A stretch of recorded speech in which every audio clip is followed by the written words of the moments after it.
Well, yeah, I was going to say, hopefully it's not raining, as hard as it was last week. Obviously whatever we got to do to win the ball game and play well. I think they're obviously the second half provided some, dynamics for us with the weather. I know third quarter I get on the phone with Adrian and he's like, Coach, he goes, the ball's never been this heavy for me. It was just full of water. But, our guys battled through it and obviously it hasn't been a pick one way or the other of saying, hey, this week we got to do this or not or whatever. It's just kind of the game flow and how it's been, but we're ready and excited to obviously throw it around when we need to, and that part of the game. So Tulane's taking care of business 2 weeks in a row, but can you learn much from those games? Two hard games to watch, as far as film study, and they've been able to be pretty vanilla in things, but. Coach Fritz and their whole staff, they do a really nice job. They're well coached, they're fundamental, and then they're going to do what they do and have done for a little bit. So, it's going to be a good test for us. We saw a lot of Ben Sinnott in the slot. How much are you just experimenting with these first couple of games and trying out different moving parts? Yeah, we're very I love working with our guys, and we have a lot of smart football players. They're allowing us to do and put some people in different places in different personnel groups, that they can put pressure on people, and Ben's one of those guys, and being able to be multiple and move guys around is one of our strengths. You talked a little bit about the weather against Missouri, but in that first drive there wasn't any rain, and Adrian threw for more yards than he did against South Dakota. Is that kind of how you anticipate the game looking against Tulane? Yeah, like I said, I mean, we can throw the football. We got great receivers. We got a good quarterback. I've been very pleased with his decision making, and he definitely, is processing the game at a really high clip and protecting us in certain runs, protecting some passes that he's checked out of because of certain pressure looks that he's seen and is taking the game as it comes. So, it's not something that I want to force, but I think it'll be a more natural flow, hopefully, as we move forward. You threw out a trick play there, Cade almost getting to throw the ball. Yeah. The anticipation that the backside safety might not be as disciplined as he actually showed? He did a nice job. He got us, and Cade saved me on that one. I owe him lunch, so. He was pretty disappointed. He did not get to throw it. Were you really looking forward to the gadget play if it had worked out? We had a decent look for it, on tape, and backside corner wasn't over as much as we had thought, and down in a short yardage situation in the red zone. We got it.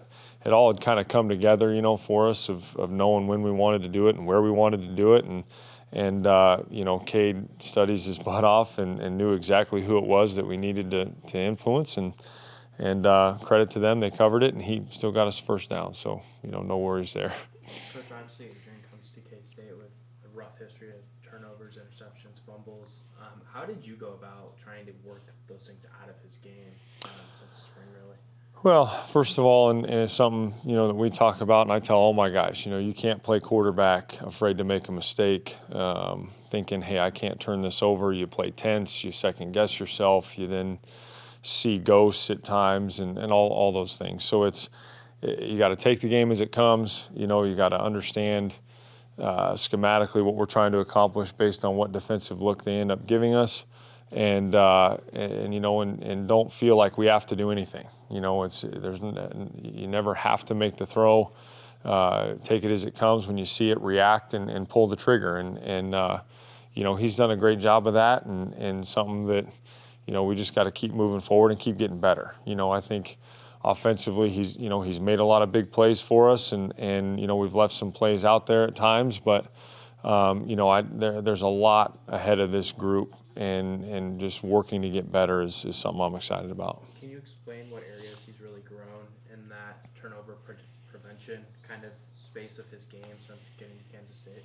I think he's been patient. He's been phenomenal for me that way, is understanding. I mean, he's up here watching tape all the time, so he prepares very hard. He understands the look, we're going to get 60% of the time, 30% of the time, and then the curve ball that you don't know if you'll see it or not. And so he he categorizes that, he understands it, and again, he's doing a great job.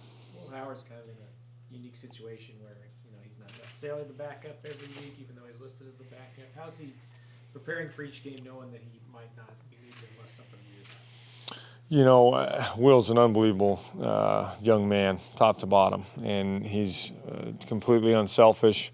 It's always team first with him. It has been since he's been here.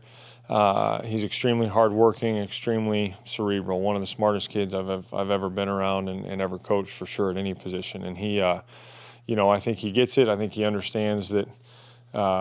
We're trying to do what's best for him as well. In a situation, and I know it's difficult, but he's done a great job of coming to work every day and hasn't changed his approach at all. When you go back and look at that Missouri game, Coach Klein talked about how hard it was to rotate guys because of the rain and then staying on the sideline and how cold it was. Is that something that you guys were talking about during the game, or did it just kind of happen like that? It's something that in any game, especially if you get a extended period of time, whether it's a long drive on one side and then a special team score or something like that, that creates a longer rest time in between, trying to make sure that you're staying dry, staying loose, getting snaps or whatever it happens to be ready to go. Because that's from a player, and then even now as a coach's part, that's a little bit out of your control, right? Hey, when we're on the field, we got to go, we got to be sharp, be ready, and however and whenever that happens, you just kind of got to not think about anything else and focus on what you can control. You mentioned Adrian Martinez's patience has been an asset. How difficult is it for you to be patient when you're kind of you feel handcuffed probably a little bit by the conditions and stuff like that? Again, it's about, I think for all of us, myself, them, it's about accomplishing the mission, and we've been fortunate to play well enough to do that the first 2 weeks.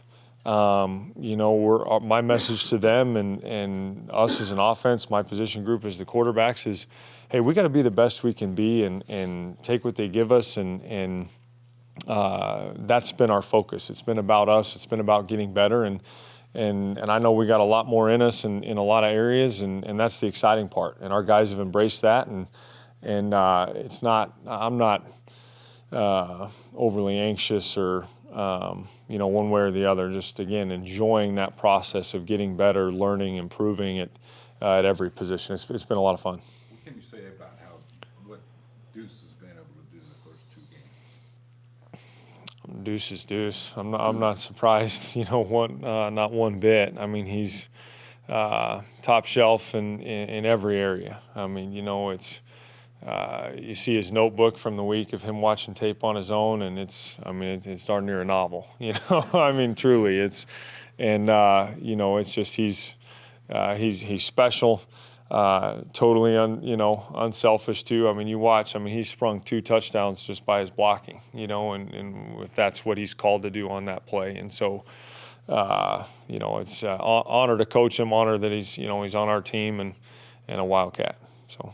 How much does it facilitate your playmaking, your play calling abilities, given Adrian's 5th-year status and his play fake abilities? Oh, I think our again, just try to put as much pressure on people in as many ways as we possibly can. And that's obviously with 22. It's with play action pass, and then obviously with Adrian's ability to run as well, and always just trying to find the best mix of all three and what gives us the best chance with the lowest percentage of risk, and obviously execute and play clean and eliminate self-inflicted wounds. You never got to wear special uniforms under Coach Snyder. Would you have liked to, like they are this week?